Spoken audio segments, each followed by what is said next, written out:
Over to you, Nick. Okay. Basically, I've been asked to have a little chat about Frak, where it came from, where it's going, and what I'm doing with it. My history with Acornsoft, I'll start with there, because I'd written my own games. One day, I had a funny feeling all day long. It was a Friday. I was still at school, and I'd just recently published, I don't know if you can see this, Galaxians on the Acorn Atom. So I had my tape, everything, and I put adverts for it in the back of computer magazines, like Your Computer, all that kind of stuff. And I had this funny feeling Friday, and I didn't know what it was. I said to everybody, "What's going on today?" Couldn't think what it was. But it turned out that all day long, Acornsoft had been trying to get hold of me and said, "Oh, you must come to Cambridge."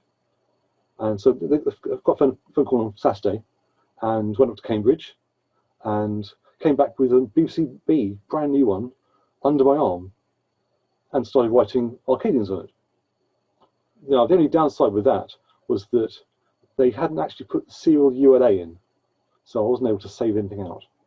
So it was a bit of a pain, but never mind. Happy days. So then I worked I was just a kid. I was at school, so just a kid.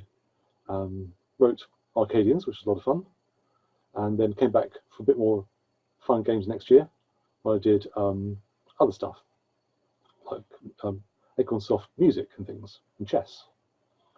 And but then I thought, I know, I'll carry on writing my own games. So I wrote Zalaga, and then I decided to write something a bit special. I decided to write Frack. Now, I was a bit tired of shooty games, so I wanted to write a game back then that wasn't shooty and violent and punchy or kicky or anything like that.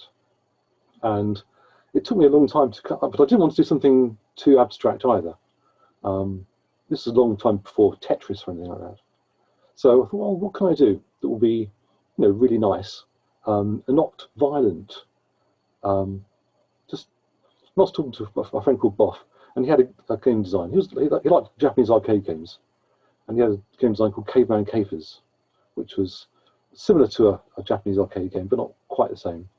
And I took that as a basis and wrote my own version of it, but with a yo-yo and my own physics, and just did it my way, and my own balloons and daggers. So I took a fairly simple idea that when you yo-yo an enemy, I didn't want it to explode. I wanted it to just fly off, disappear in a nice way. So that's why in Frak they go, ah, and because I didn't want an explosion. It's not bang game, it's a game, if there is such a thing. I think I invented the genre, if there is such a genre. Maybe there's just one game, I don't know. And so Frak was a nice game. Over the years, lots of people have wanted to do conversions of it to other platforms. There was Statesoft, who were part of Microdealer back in the early days, and they did a Commodore 64 version of the game, which was okay. The only problem was that Microdealer then promptly, well, it was for Statesoft, part of Microdealer. Then Microdealer went bust, taking a lot of my money with it. They also took all the Statesoft money with it, so I never made a penny from that. The Electron version, well, I'm sure some people did with Electron. I wasn't one of them. Then later I tried to do an Amiga version, but I couldn't really kind of nail what I wanted to achieve with it.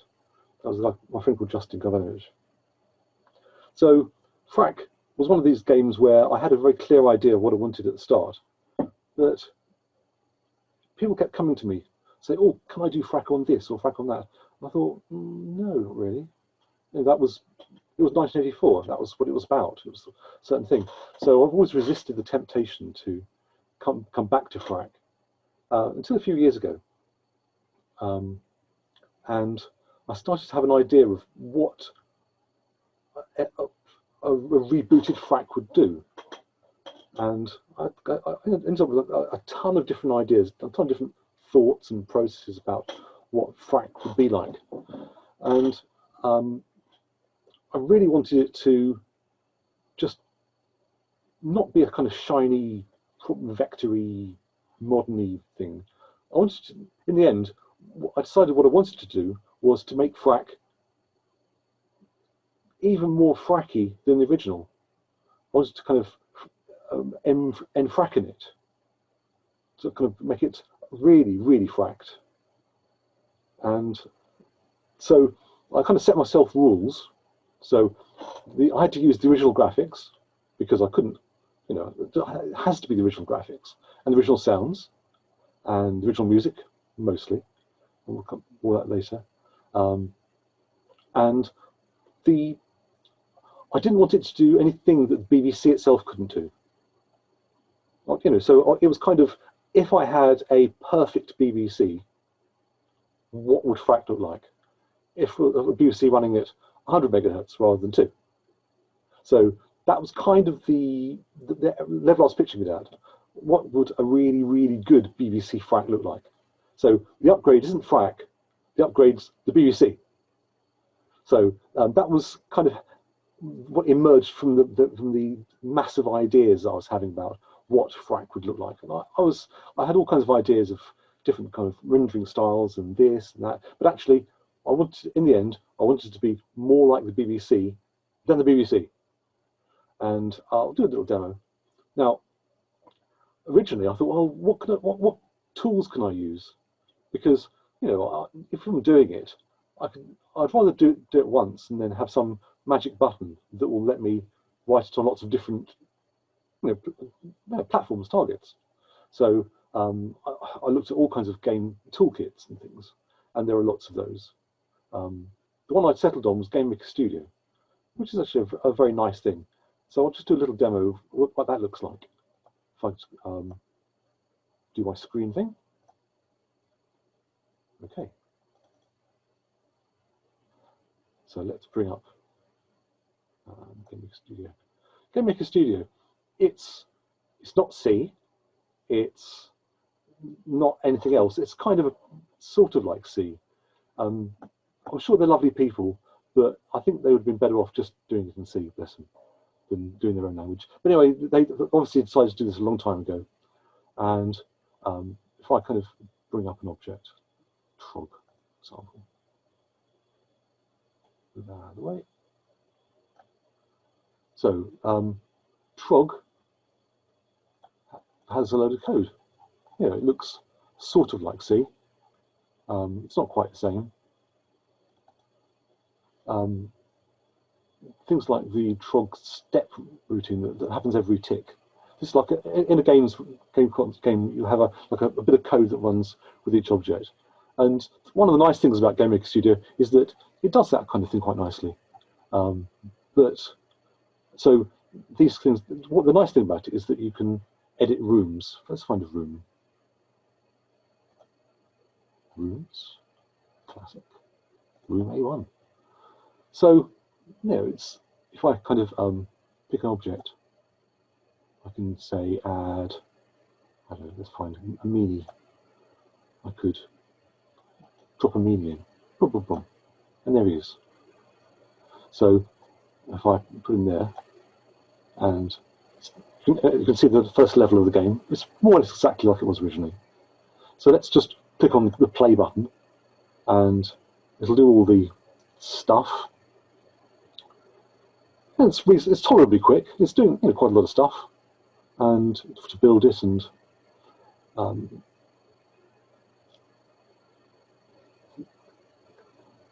it'll bring up a separate window. Okay, so right now that's 256 by 256. So let's go like 320, or a bit larger. Okay. So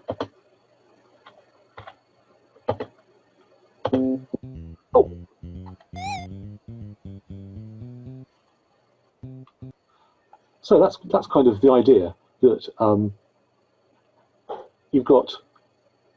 Don't worry, hey, it's good. So GameMaker bug. Then don't look at that. Look at the nice stuff. Okay, so I was able to make Frack. I had all the original source code, and put it over there. So I bought a copy of PPC Basic, loaded my source code in. So there's my routine plotting stuff, which isn't great. Frack was a real challenge to fit everything in. You know, every game maker from the BBC days goes, "Oh yes, I went through all kinds of horrors to squeeze things in." And yeah, in some ways, I'd love if I had enough space to unroll loops and things like that. You know, I'd have been the first person to squeeze the extra 20% of performance out of it, but I just didn't. Just didn't have the time or the space or anything. So it's all very compact. And what I was doing with Frack was actually, whereas a lot of games can get away with exclusive OR, I had to push stuff down that was actually written on top of things. So the scrubbly on the screen there is in front of things, not just exclusive OR. So it has to be a little bit more sophisticated. So there's routines for printing things that reads a value from byte, turns it into, reads the mask, hands with the mask, OR's value, stores the location. There you are. There's your Frack plotter. But everything has to be able to work upside down as well. So because of the upside down levels. And so I had this. Then I took that stuff into Notepad++, so I could see the same things there, which is nice. And then I started kind of copying things, and then I realised that actually I wasn't going to be able to just line for line copy it, because Frack on these machines running at 60 frames a second, nothing works anymore. It's all the kind of the jumps and things. So I had to retune all the jumps, but to make it. Yeah, but in the end, it ended up being. I don't know. I'll just show a quick demo. Come on again. Actually, I'd already done it. No. Yeah. If I put B then beside it.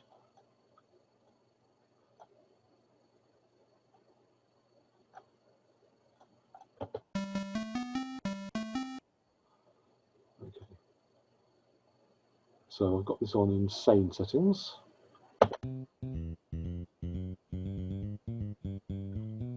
So.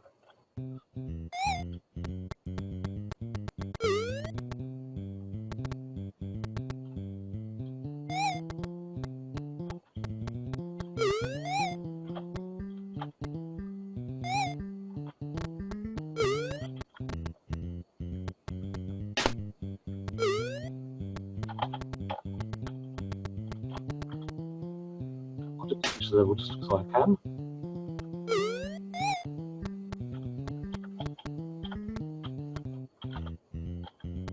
Oh, no, maybe I can't.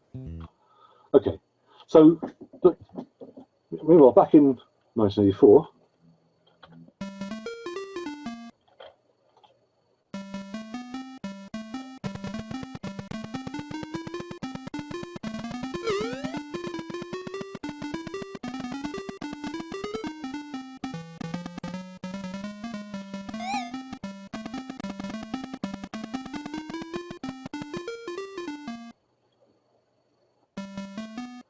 Okay, you can see that it's had a bit of an upgrade.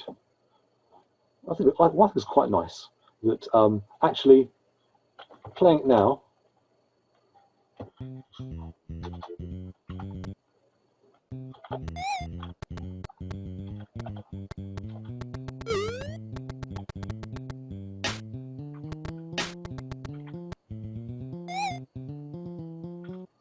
I think that's definitely the same game.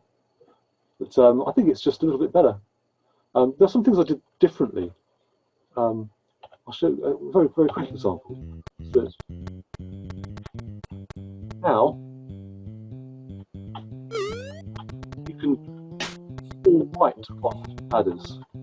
Sounds like a small thing, but actually kind of changed the gameplay quite a lot in a nice way. bit more flexible. So, I did tweak the game a little bit, but I think what I've tried to do is kind of retro in a different way from normal. I haven't tried to be the same as how I made it. I've tried to be a better version of what I originally tried to do, but within the same sort of rules. So I haven't kind of mucked around with the graphics. I haven't mucked around with the gameplay too much.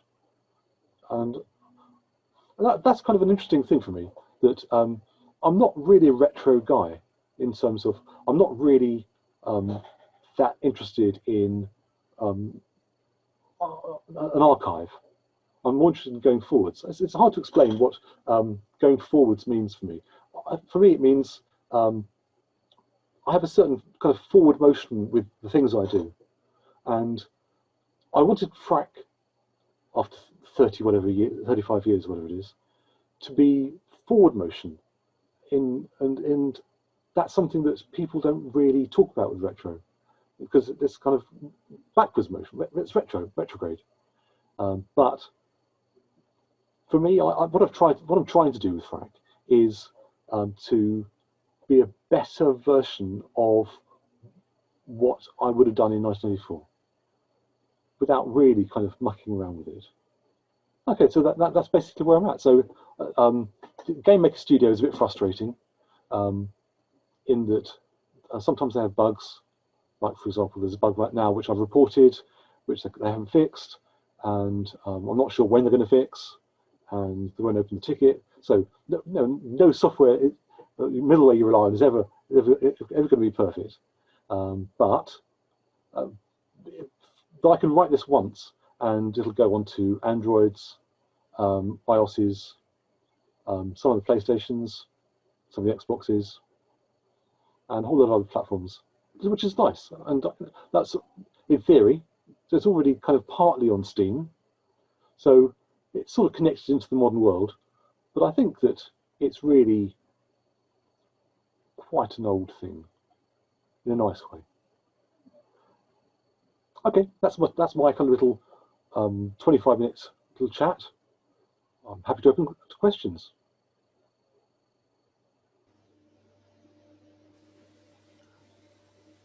Right, Nick, this is the obligatory silence I told you about. There's always a minute's silence and people are a bit stunned with what they've just seen. So would you like me to keep the screen share going? Or Don't mind.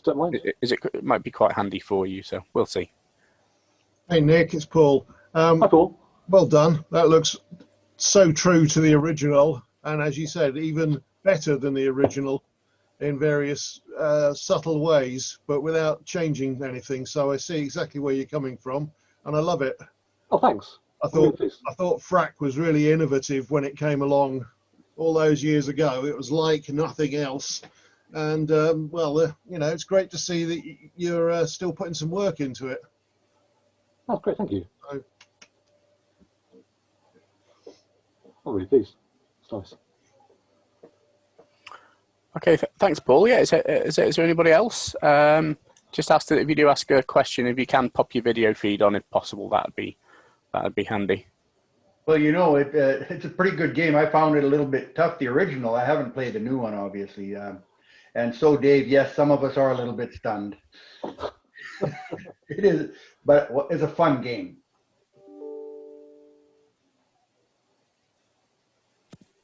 I've got a quick question.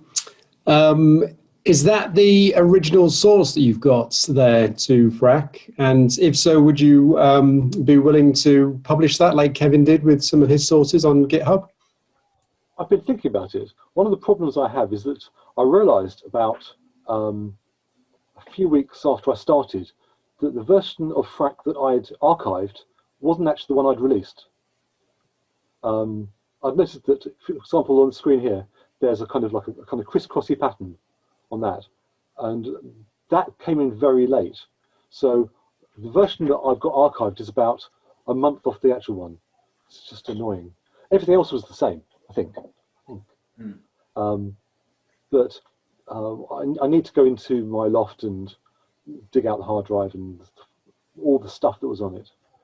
So yeah, like a lot of people, I think, I went through a process about 15, 20 years ago of copying old stuff onto the PCs, and just partly because that's sort of the time when BBM was just starting and all the emulators, and I started to kind of look at it from that point of view. But like I say, it's not quite the right final one, which is a bit annoying. So I'm open, very much open to the idea, but I want to get through this process first. It's a very, very. I'd forgotten what a pain in the arse publishing software is, and the thing with even something like Steam, which is a brilliant thing, all credit to Valve, but there are so many hoops you have to jump through, so many hoops to you have a Brazilian questionnaire whether your game is complies with their obscenity laws. Now, my game says Frack on the front. Is that obscene? I don't know. Would that be obscene in Brazil? How am I supposed to know? But Steam insists that and certainly on Battlestar Galactica it would be obscene. But I don't know where about Brazil. What can you do? So yeah, I'm very much open to releasing it, all the source code. It's not how can I put it? I think like a lot of source code, it's not a thing of beauty. But it's all there in BBC Basic, all if I can bring it up. Yeah, and there's no big surprises.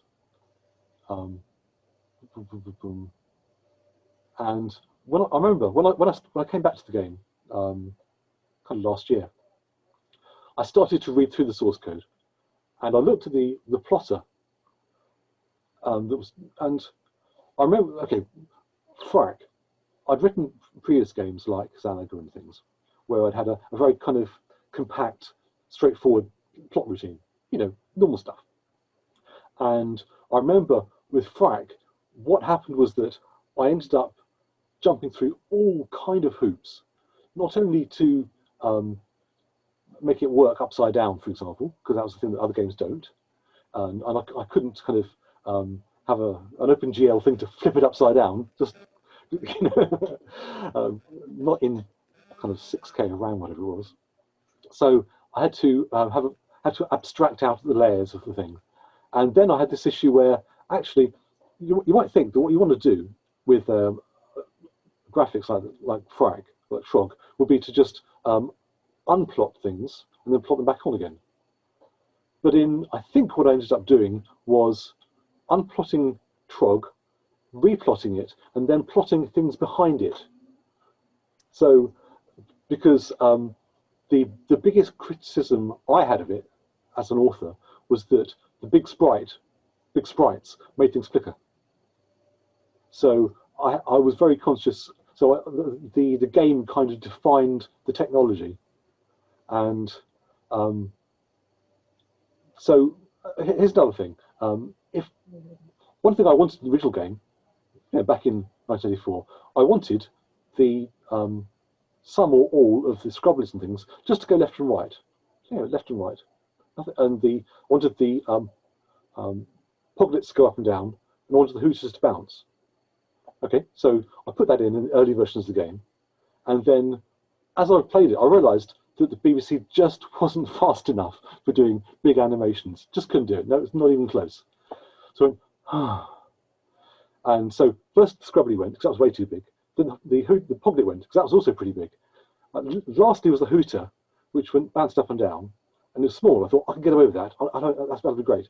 But even that was too much effort for the poor BBC. So everything got stripped back and back based on what could actually fit in, what could actually run. So actually in the new version, if I kind of just move this out of the way,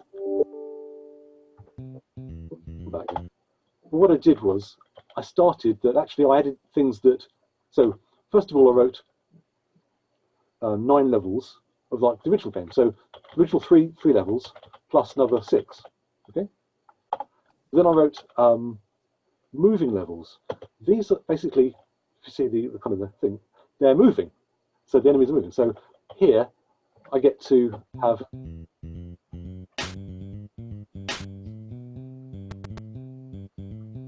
is what which is what I wanted to do in 1984. I couldn't. And then pockets. I wanted them to go up and down. So now I can, which is great. And Hooters, that's up and down. Which is what I wanted in 1984, but I couldn't. So in a lot of ways, I kind of scratched sort of the itch that I had back in the day that I couldn't do, that I tried but had to kind of turn the dial back down again. So also, I did Frack after long time, a couple of years after Frack, and that basically brought the world of up-down scrolling, vertical scrolling, to the BBC. So I was actually able to do this thing. Oops.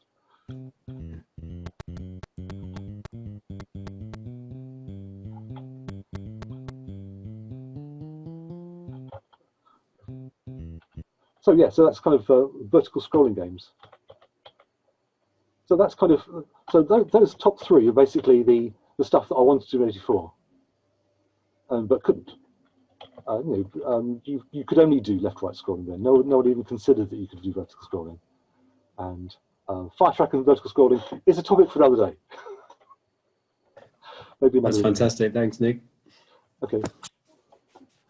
But then basically more recent, I did other stuff like blocks that slide along, blocks that you can pick up and place, blocks that bounce.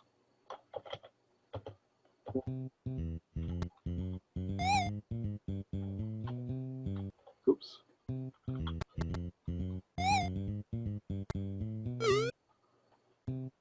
Okay. So the moral of the story was that actually Frack was really quite close to what the BBC could do. And like I say, I could have sped up, unrolling loops on a master or whatever. I could have got a bit more out of it. Not a massive amount. It's pretty basic, really. So, I think I did a reasonably good job on it.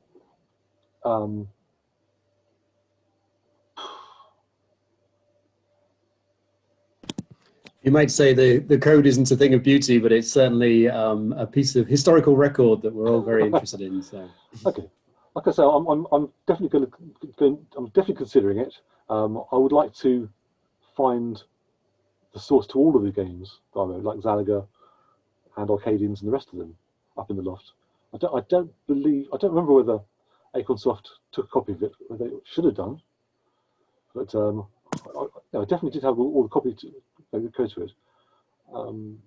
But anyway, that's history for you. Archives. When I do historical research, I always say that archives are just the stuff that weren't there on the day the bin man came. It's just a lottery. Well, if you find any discs, there's lots of people who can help you recover them if they're damaged at all. One of the criticisms I had of Frack was that it was way too difficult. So I added a new version, a different difficulty level. There's a cat. A difficulty version where it's got 0 difficulty. So yeah, no daggers, no balloons. There's a whole lot of people that said, "Why didn't you do that in 1984? Why didn't you make it easy? It's supposed to be an easy mode for people like me."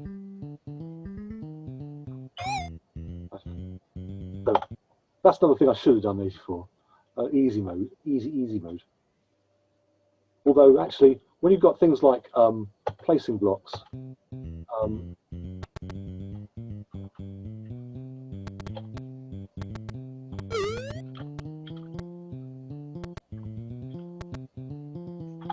there's quite it doesn't need to have enemies to be difficult, because that's difficult on its all on its own.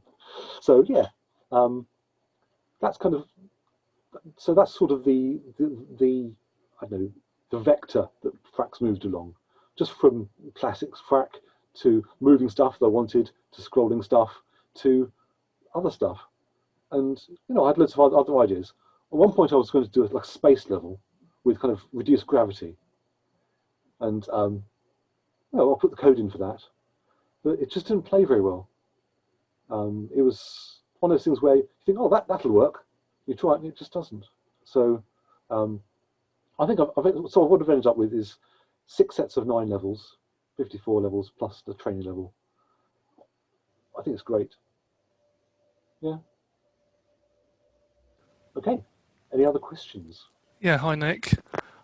I'm assuming that when you were in the process of choosing which game engine to use for this, you probably looked at Unity as well. I did, yes. Just curious as to how you arrived at GameMaker as your choice.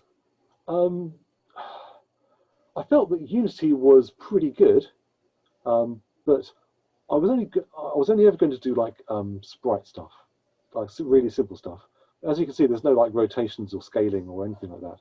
Well, I say that, but under the hood there is to do the scaling to make it kind of. Otherwise, I wouldn't be able to just, I don't know, just move it around how I like. So yeah, so I'm doing kind of like a scaling stuff behind the scenes, which actually quite one nice thing that came out of that was that if you play the game. See the whole of the level at once. Just a bit silly, really.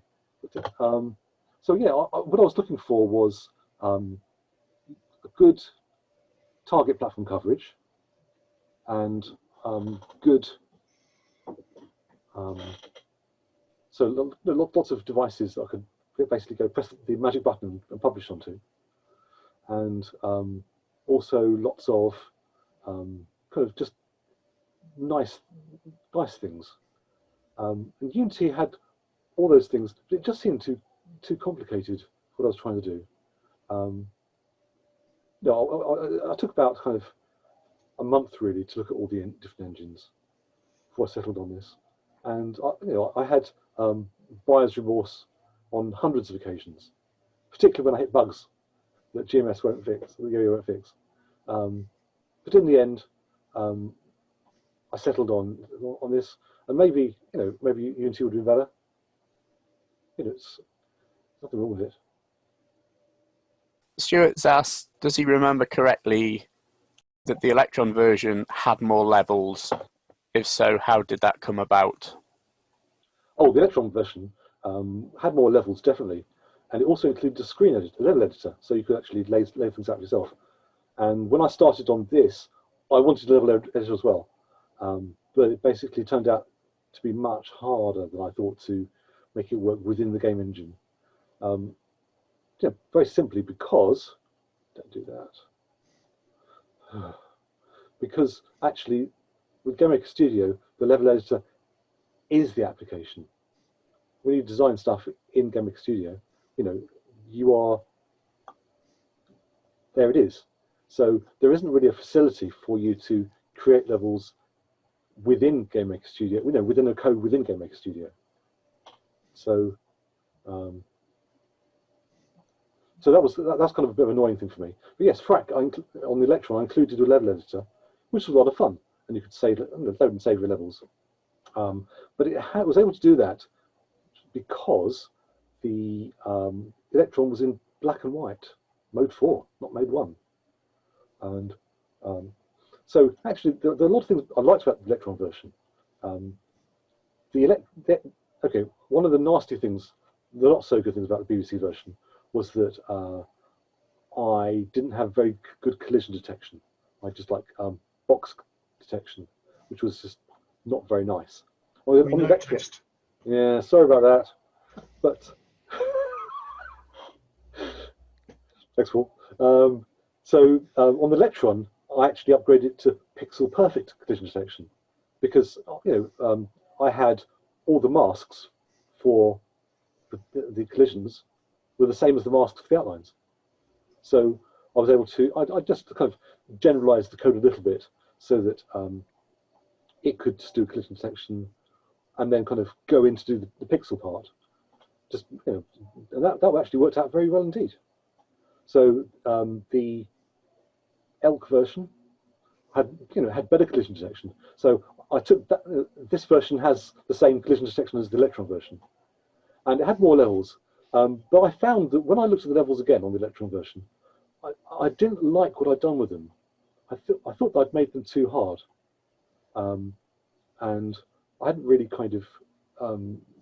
So I basically started from scratch, and took the original BBC versions as a starting point, and then developed it out from there.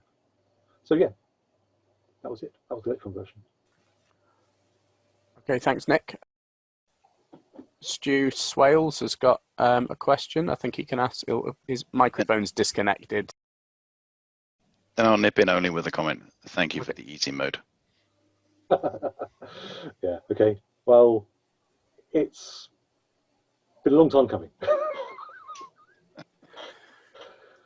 Yeah. But, yeah, but back in the days, though, those days, there was an expectation that games were supposed to be hard. Yep. And that if people could just walk through your game, people they'll say, "Oh, that wasn't very good. I just walked through it." And actually, we've casual gaming, as it's now called, has come a long way. And on a PC, when I used to do games conversions from PC games to PlayStation, things like that. People would often come to me with their games and say, "Oh, this is our PC game. It's really great." And I'd say, "Well, that's not a console game." Or the other way around, when console games went to PC games, they'd say, "Well, it's really great. Why aren't people liking it?" It's because actually on PC, lots of times people play games in different ways. Not just, they don't necessarily sit down and play like a console. They're kind of, they're word processing. They want maybe a puzzle thing on the screen in the window, or they've got a giant screen that's over there. They're playing different ways. They kind of dip in and dip out. That's what the whole casual gaming thing. So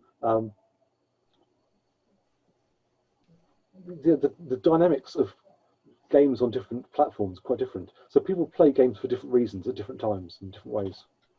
I'll give you an example. It's a good example. Once upon a time, I was asked to do a conversion to the Sega Genesis of a PC game, Monopoly. And I got the game working, and they said, "Oh, this is really great." I said, "No, it's not." "Sorry?" They said. I said, "No, it's not. So this is a console game. You press the button to roll the dice to play Monopoly, and then the character would go dum dum dum dum dum."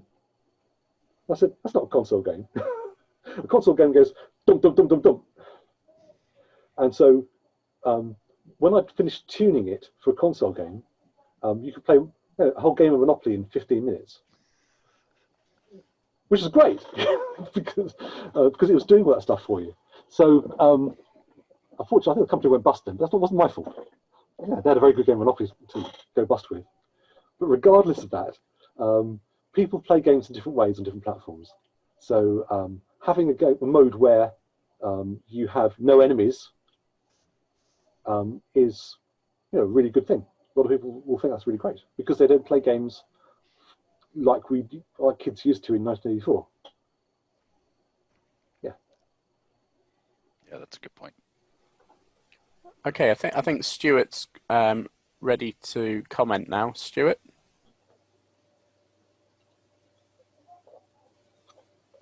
Oh yeah, you're muted, Stuart, or we're getting no sound again. Ah, you're not mute. I can see you're not muted. We're just not getting sound.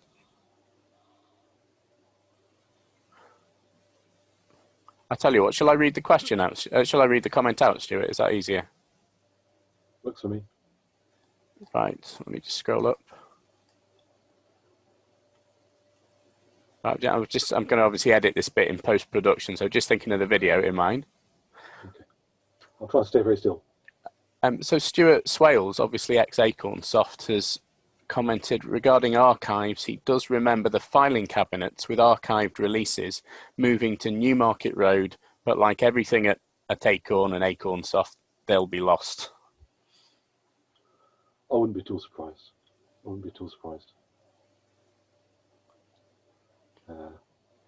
Yeah, I'm just wondering if Paul or anybody like that can think of people who might have taken. I suppose DJD might have been the obvious person. Would he have taken backups of any of the sources, or? All that stuff went into our mini drawing office filing cabinets, and Philippa, who was in charge of publications, used to sort of take the copies and file them away, but she left, and then Acorn Soft got absorbed into Acorn, and DJD was let go, so there was no Acorn Soft anymore. So the filing cabinet sat around next to my desk for a while, but then I left, Stuart left, and goodness only knows where the filing cabinet went after that. It might still exist in element 14 or somewhere, who knows. But I think the smart one is probably on Cambridge Municipal Tip. I think so. Can you provide a description of the filing cabinet?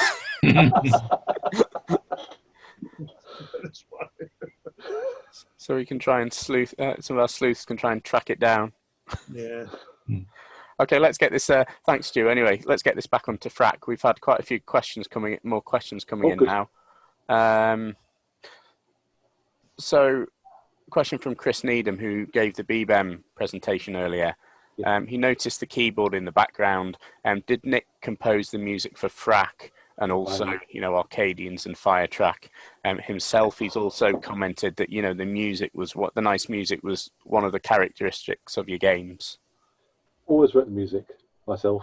One thing that not many people know is that almost all music has lyrics too. But only a few people have actually ever heard the lyrics. Firetrack, my cousin, he is a kind of a comedy star. He does a kind of a strange comedy gig where he has lots of songs he's written where the audience dials up how filthy it gets, and it's very strange.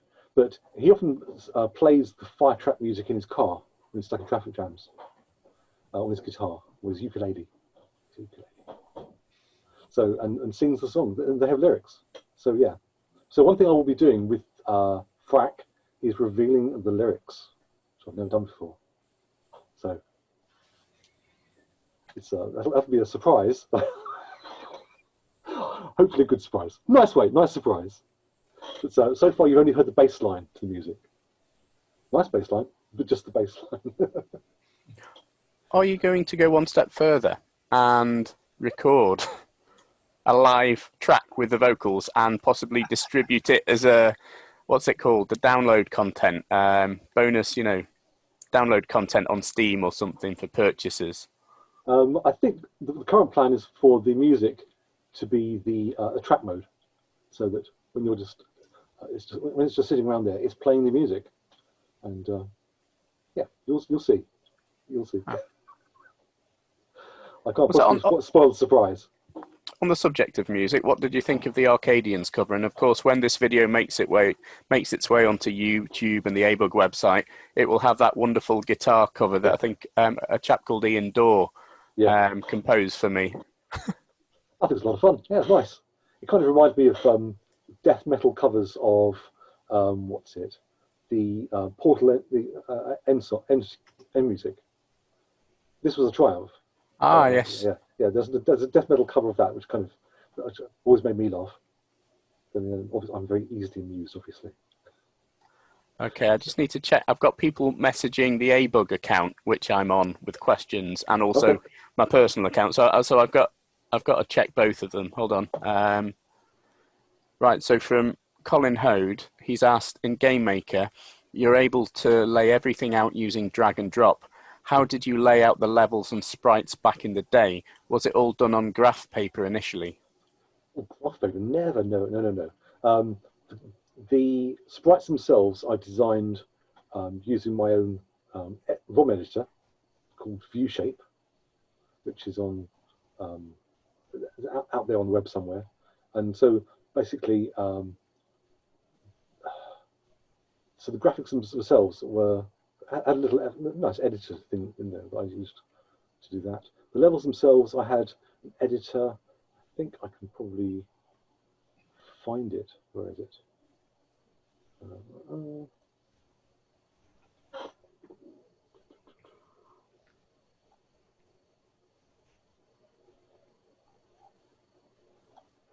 think it's L. No, I can't remember. No, there is a. Oh God. There's definitely a level editor in there. So yes, I would. When I was running from hard drive, from floppy, I was able to just drop in and edit the levels and load and save them. So I had like slightly different versions of the build that let me save things. That was nice. So yeah, the difference between the level editor on my one was that actually, because graphics only went every 4 pixels, whereas but here, I can now move them by a single pixel. So a lot of the jumps are slightly different compared to the original, but no one would notice except me. So yeah, so having drag and drop was nice. One of the things that it made me a bit, I don't know, a bit pedantic was that when you can see things, if I click on this platform here, I can see it's at 68 high, wide 68. And there I can see up, so I can make sure that when you've got jumps that they are the same height. And so you end up kind of making everything line up really nicely, which I was never able to do because I could never see the whole screen at once on the BBC. But here I can see the whole thing, which is like a bit nutty in some ways. So yeah, bringing the levels in a kind of drag and drop editor way was actually kind of quite a nice experience. I was doing similar sort of things on the BBC, but this is the same, but just a bit more scientific feeling, let's say. All right, Colin, does that answer your question? Yeah, it does. Thanks, and thanks again, Nick, for the game, both the original and the new version. Yeah, big fan. Okay, cheers, Colin. My pleasure. Okay. Actually, Ian Smallshire raised this in chat when you were playing about 10-15 minutes ago. He said his 3-year-old's just walked in and said she wants to play that. So Hooray! you've got one customer at least. One customer. Great. Better than no customers. The thing is, go on. I should say though, I'm not really doing Frack to be a million-selling game. That wasn't. It was. How can I put it? Doing Frack started as a kind of just an interesting exercise. I wondered whether I could, like look at the source and find a platform way of doing it.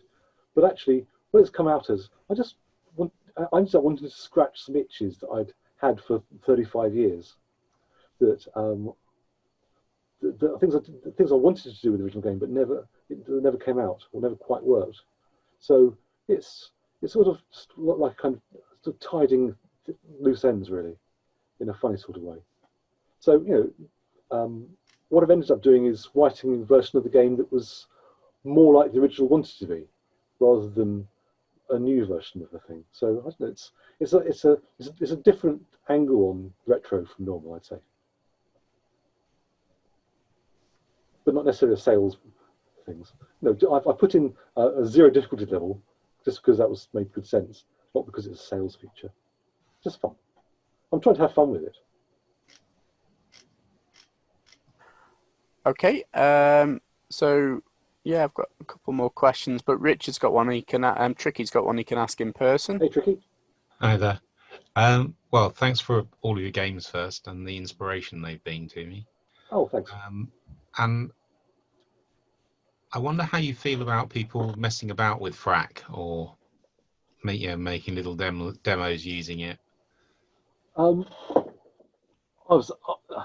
The messing about bit first one's easier. There were loads of sort of kind of juvenile pornographic versions like Frak 69 and stuff that people made that sort of I wasn't thinking of changing the graphics. no, well, people did this. Friends of mine used to collect all BBC games around, and they had all the different versions, but they said they would never show them to me. They said it was like kind of showing Leonardo a kind of graffitied Mona Lisa. You wouldn't do it. You just wouldn't do it. I'm not saying I'm Leonardo. I'm saying that's what they said. So I'm in the nice position of never having seen Frak 69. I'm told that there are YouTube videos, and I've also been told they're hard to unsee. So I've never wanted to see them, to be able to unsee them. As far as other games, if I was doing a game, I really wouldn't start. I've started with Frak's Plotter. It's kind of way in doing things. It was the culmination of lots and lots of difficult decisions, lots of compromises, and the things that Frak does, like vertical flipping, so the game levels go upside down. That's a very specific Frak thing. Other games wouldn't really work, but I was doing things in a certain way, and that's how it came out. So Frak itself wasn't really a kind of a poster child for game code in terms of speed. Like I say, if I'd had more memory, I'd have unrolled a load of loops and made nice versions of things, but it just wasn't possible.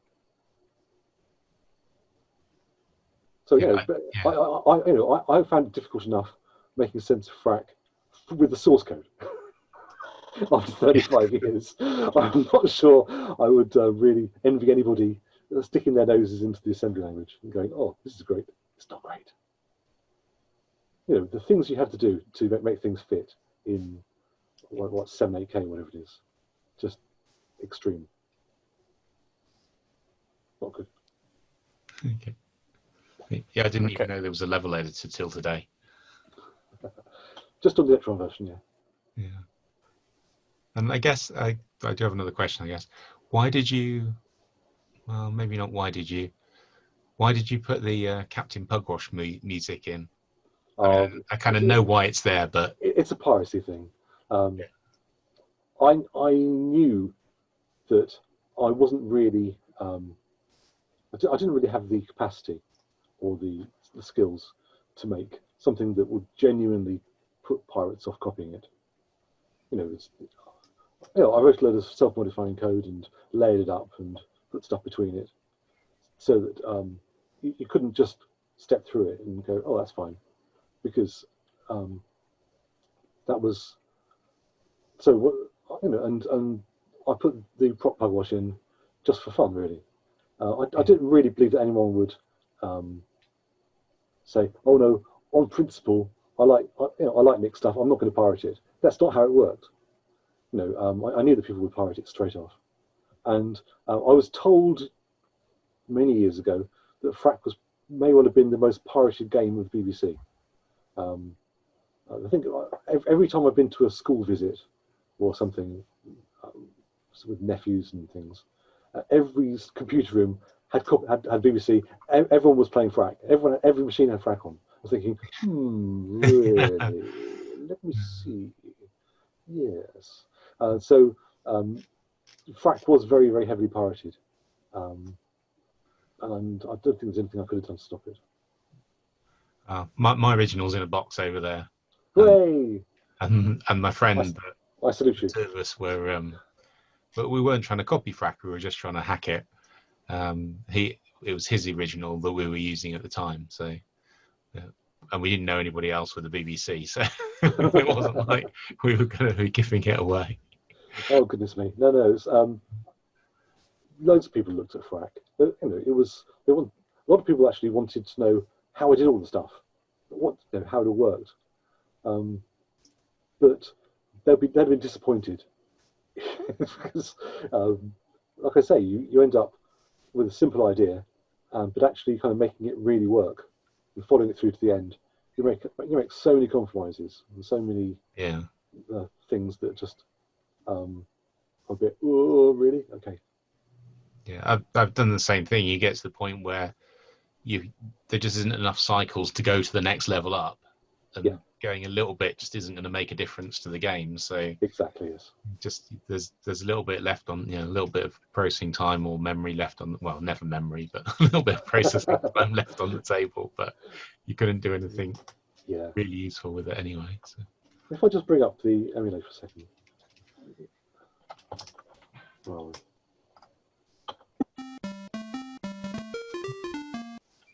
okay, let's...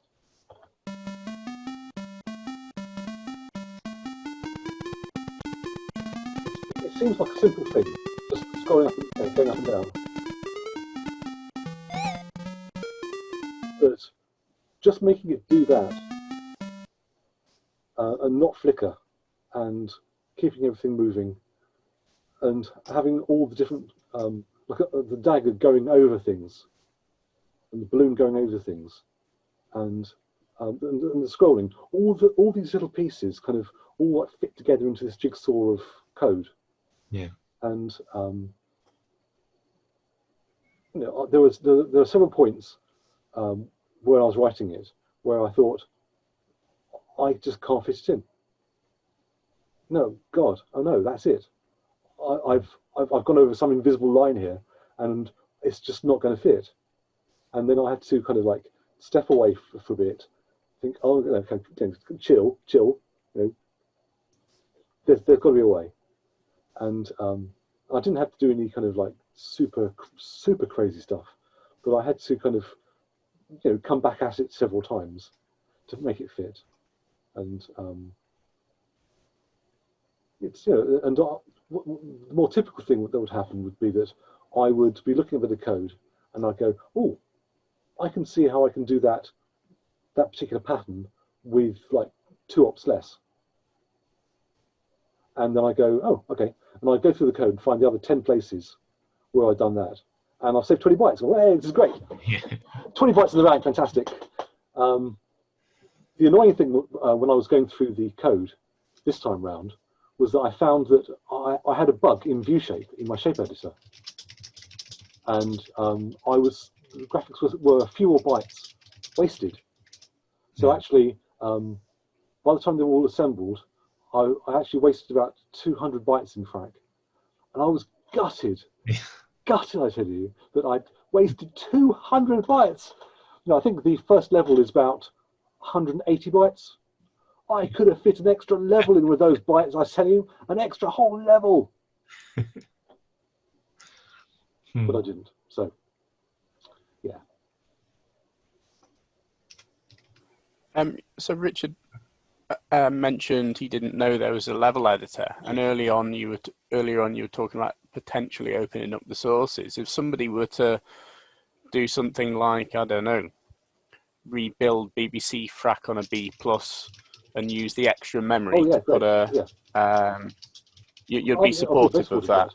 Like I say, the problem is that I haven't got the final version, and so I would prefer the actual version that went out to be the one that was the archived version. But yeah, so it's in my loft along with. So you say that, I mean, the final version we're aware of is the one that went out on the SAM compilations, and they were they were like contained the I presume, was it you that made those fixes to correct Zalaga and Frack to make them run on the master and the B+? Zalaga, I can't remember whether I made the fix or not. I think I may have done. But the problem with Zalaga was that I used some illegal opcodes. No, I didn't use them for copy protection, but I used them because what you wanted to do was basically flip a mode 2 byte left-right, because I didn't have the space for all the graphics. So whereas Frack does vertical flipping, Zalaga did horizontal flipping. But to do that, you had to take the 8 bits like that and shift them over like that.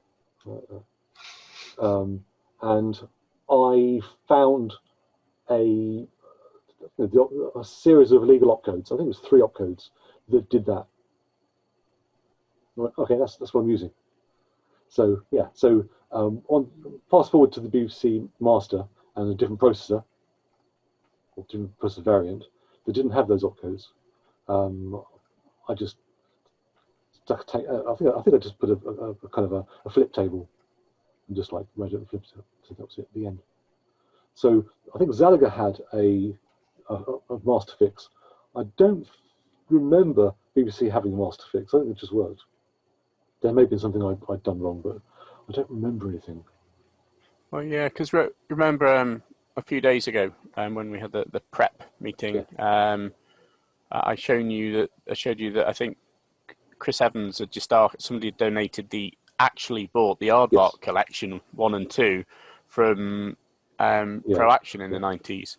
And that, firstly, that contained view shape on it. So if anybody wants to have a look at view shape, it's in the archive submissions section on Stardot forum, along with a lot of other goodies. But I think the versions of Frak and Zalaga on the Aardvark collection did not run on a master. They only run on a BBC. They were not the later Play It Again Sam releases. Right. So it seems as if there's something out there that, you know, there may have been something there. Yeah. I don't remember anything. I didn't put any illegal opcodes in Frak, certainly. Okay, well, we've got a comment. A quick thing about view shape. Okay. If anyone ever uses it, which is a possibility, on the BBC Micro, each file in the filing system has a load address and an execution address. So a pair of numbers that are attached to the file.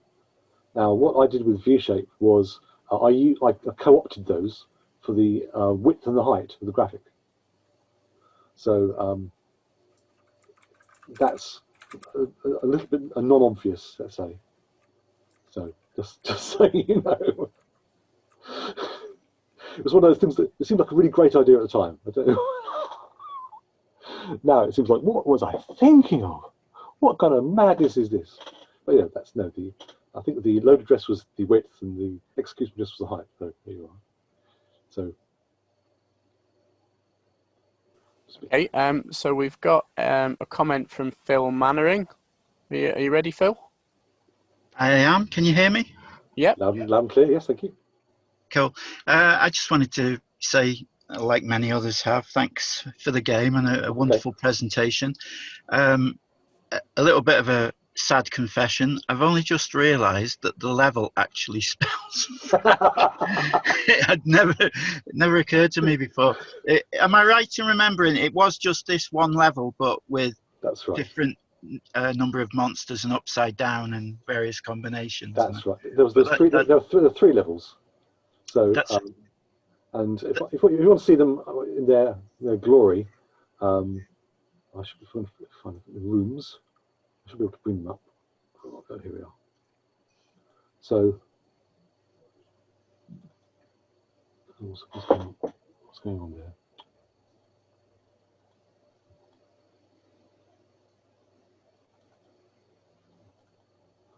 Okay, sorry.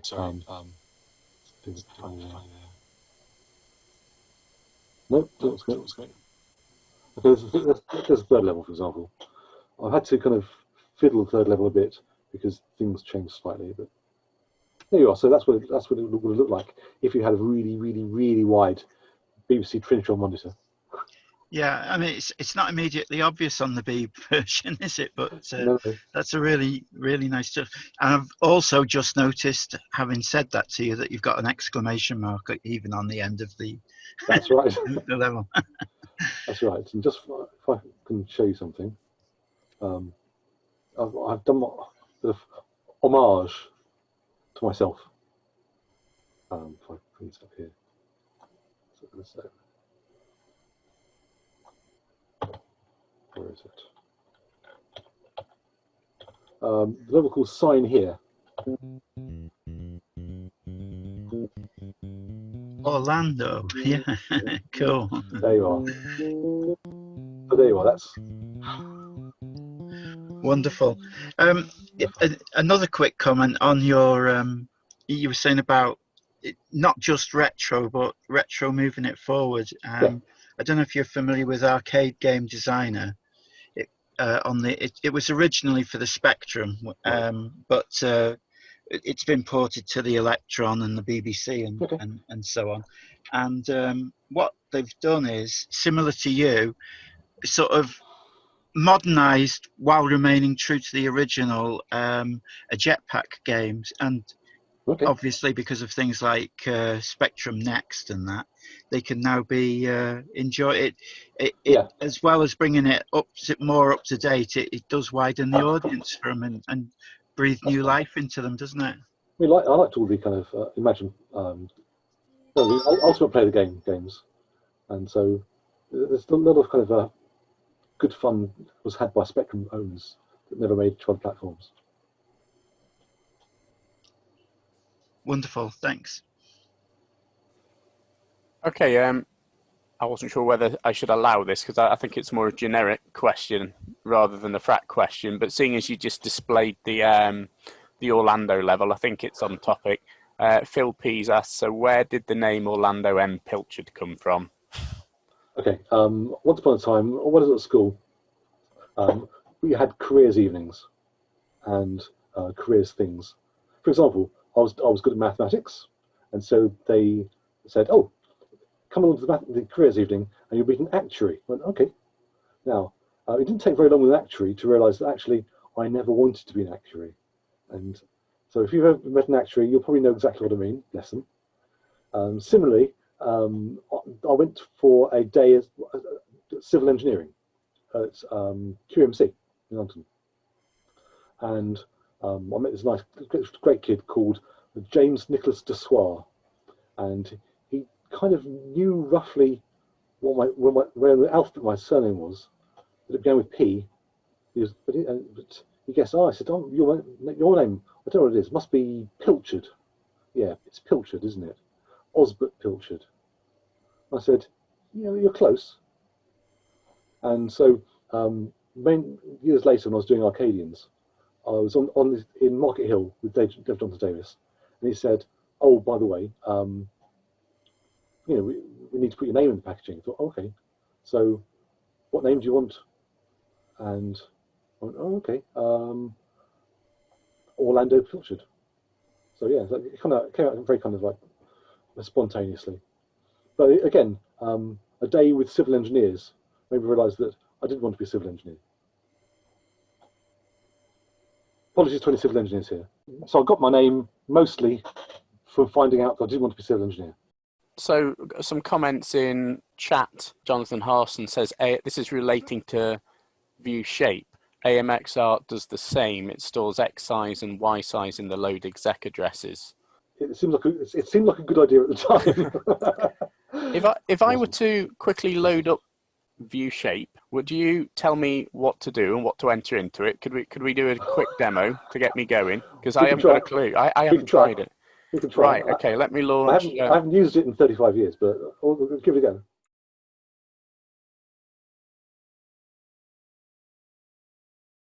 You might be disappointed. SR load shape 3000. That's not right. It must surely goes into sideways RAM. I don't believe that. I'm going to try 8000.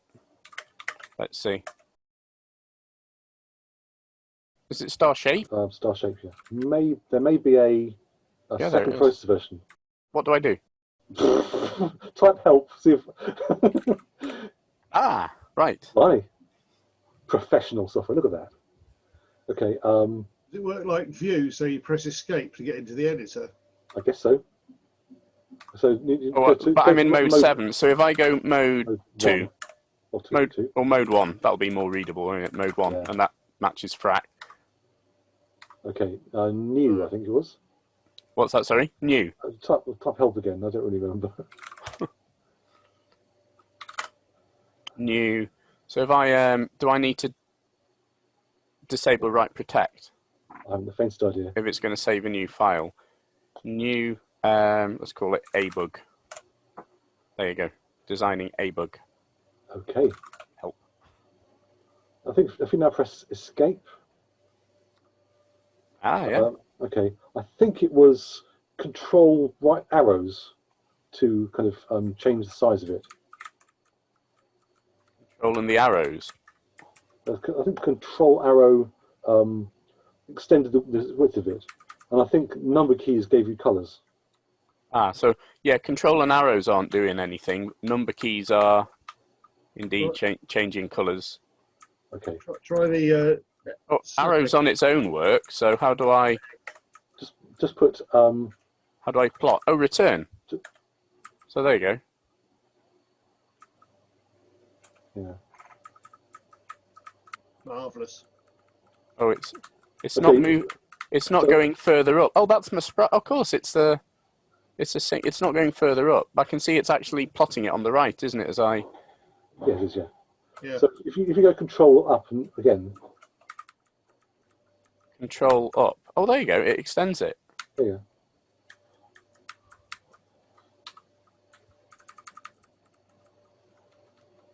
So that's basically what I used for Frak and all the rest of the games. Not for Arcadians, but for everything after that. So no, I honestly haven't seen this running in 34 years. So again, I'll pop the link into chat later, but it's in the archive submissions section on Stardot. You mentioned, are you sure that were you credited as Orlando Pilchard on Arcadians? I thought it's just Orlando, and I noticed on chess you're Nick Pelling. Did you request to be credited as Orlando on chess, and they said no, it's too serious a title or something? Or no, I don't remember. Okay, well, certainly Orlando. I think I wanted to Orlando Pilchard, but they said just call it Orlando. I went, okay, fine. The chess wasn't a big deal. No, I didn't really write the chess. I just Arthur Norman, bless him, with his lovely sneakers and great dress sense. He'd written chess for the system, whatever it was beforehand, System 3 was it? And I got the job of basically making it work. And so, I put the front end and the graphics in mode 5, did all the right things, and then someone said, "Oh, I was playing the game and it white castled twice." So I had to fix Arthur's bugs. Never mind, that was all right. And also, I put in a kind of a sort of an opening book because it was just a bit random without some kind of opening book. So he hadn't done an opening book.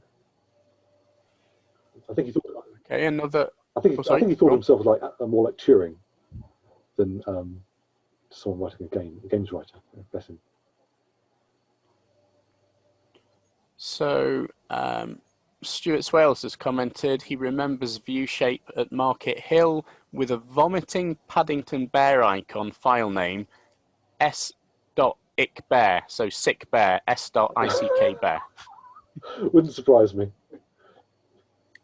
But yeah, I think view shape escaped. Other people were using it, but I don't know who was using it. Okay, it's a decent little bit of code. Yeah. Apart from saving the width and the height in the load address and execution address, it was actually very good. And I found that to my horror when I tried to copy the files across from my original floppy disks to my PC 20 years ago.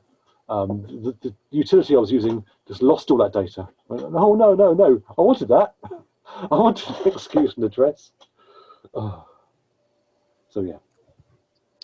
So I think it proclaimed to be version 0.10 on the Pro Action release of view shape. Wouldn't surprise me. Can you remember? Do you think you might have a later version, or is that probably? I don't think. Probably it. I don't think I ever did anything more complex than that. It just worked, and I kind of all I set out to do was be like a simple ship editor along the lines of Mark Cotton's view, but without really kind of pushing the boat out in any direction. I just wanted it to just be useful, and it was. And you say it was used for Frack, it was used for Zalaga, all the way through to Firetrack. That's right, yeah. Probably not 3D Pool because it was 3D. No, 3D Pool used sprites. Yeah. So yeah, that was definitely a sprite thing there. So yes, without any doubt, I'd have used ViewShape for that. Oh, cool. I wonder if Paul Fellows can remember ViewShape surviving in Acornsoft at all. I remember at the last meeting, the Acornsoft reunion, he was able to give a name to Goal. That was Neil Rain's graphic sort of programming type language he put together. It was games-oriented Games, animation sorry. language. Yeah. But I certainly do remember view shape and using it myself for a few toy games that I played around with. It was common currency within Acornsoft, but I don't think we ever published it in any form. No, it was just a little bit of code. It was like a tiny bit of code, wasn't anything. So it was very useful. Was your Aqua Attack? It was an Aqua Attack you wrote, Paul, wasn't it? Which ended up on the Master. Was it the Master Compact Welcome Disc? Was that? That's written? right. Did I that think use I might have used ViewShape for designing the graphics for that. I'm not sure. All right. Got one question here from Stu Badger again, which I'll read out. So Stuart's question is, what became of Frack 3D on the Archimedes? It was a great little demo. Basically, what I wanted to do with the versions of Frack. Once I'd written Frack at the time, I kind of moved on, and what I wanted to do next was Frack 2. And Frack 2 was a vertical scrolling game with Trog Jr. on a skateboard with a boomerang, and I wrote some demos for that. And it looked nice. It did its thing. It was great, but it was actually game design. It was a musical, and I realised after about a few months of trying stuff that I had just misjudged the complexity of stuff, and it was never going to fly. And the games industry just wasn't ready for that kind of out there stuff. So I kind of shelved it. And then later on, I thought, actually, I did some 3D demos on the Archimedes, which basically had a sprite Trog in the foreground and kind of walking around in 3D. But again, I didn't really have the resources to do things, and also the games industry wasn't really in a fit state. Archimedes was a great machine, loved it to bits, but it never had the sales I would need to support a business out of it for the things I was doing. So unfortunately, like I say, I loved it to bits, and I've programmed ARM CPUs ever since. So it's not a question of not wanting to; it's just a question of making the numbers work. So it was a good demo, and again, the Archimedes in the loft has all the code for that, but it wasn't really very deep. It was just kind of some rendered 3D boxes moving around, and the kind of stuff you see now with I don't know, Mario games in 3D are much more like it. But they have teams of 200 people doing them, so they should be good. Do you think you might pick either of them up in GameMaker? Frack 2 possibly.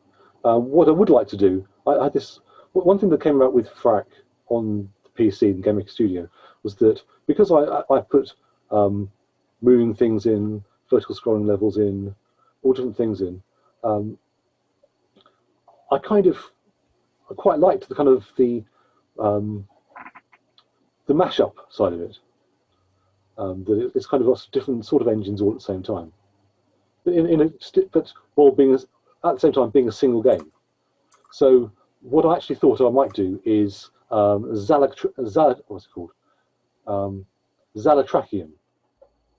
Okay, so mash up Zalaga, Firetrack, and sort of Iridium into a kind of a sort of hybrid BBC game from hell. That's kind of a shooting game that's kind of has some horizontal scrolling bits, some vertical scrolling bits, and some just kind of mashing it up really, and some kind of going in every direction type bits as well. So I think I'll be more likely to do Zalatrachium, and as a kind of a sort of funny retro take on all that kind of era of games rather than a single game. Maybe Frack 2 though. That Frack 2 was fun. We talked about that last week, didn't we? About potentially packaging your new release up in some authentic retro style packaging. Like I say, you weren't sure, were you? I'm not really a retro guy, so I don't. I'm not a collector, No. and I tend to. I try to live my life kind of going forward. So it's kind of. I don't really have a retro instinct. It's not necessarily a retro instinct, I think, because I just saw the comment. Somebody commented on your Twitter. Are you going to do a physical release? Yeah, like I say, it's a thing that some people would love to bits. Yeah. No, and it's obvious they would, but I only have certain hours in the day, and I can't even list the things I do. We'd be here for another hour. I'm just snowed under by all the things I'm trying to do. If that makes sense. Yes, it does. Right. So one final comment from Phil Mannering then.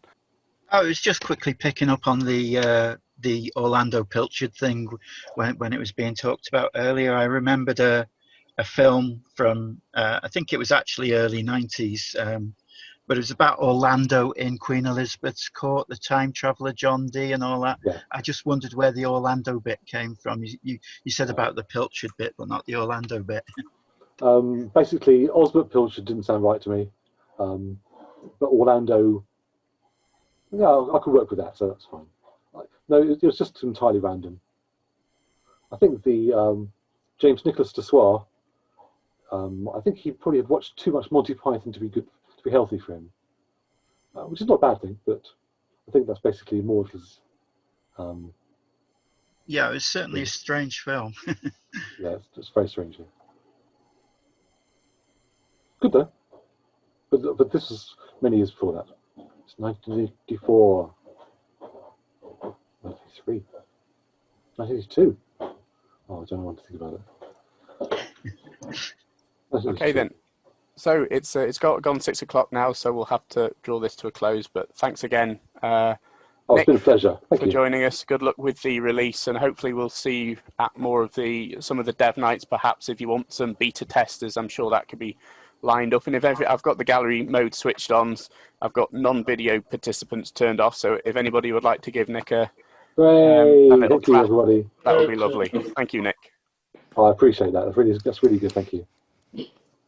No, I really do. Look at that.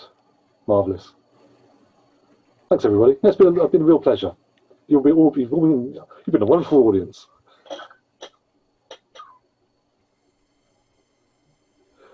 Right. Thanks, Nick.